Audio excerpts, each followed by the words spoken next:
Setelah Allah membangkitkan para malaikat yang akan menjadi pembantu Allah Subhanahu wa taala di mahsyar yaumul qiyamah, Jibril dan Mikail dikongkon nyari mana kuburan Nabi Muhammad sallallahu alaihi wasallam.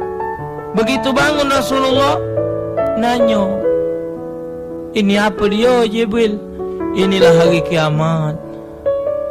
Inilah padang mahsyar ya Muhammad." Langsung keluar dari pimpin Nabi sallallahu alaihi wasallam, "Ya Jibril, aina ummati? Ummati, mana umatku Jibril? Mana umatku ya Jibril?" Betapa rindu hati kita untuk berjumpa Rasulullah. Betapa banyak kasih sayang Rasulullah untuk kita. Rasul sallallahu alaihi wasallam manggil di padang mahsyar, "Yauma la yanfa'u malun wala banun illa man atallaha biqalbin salim."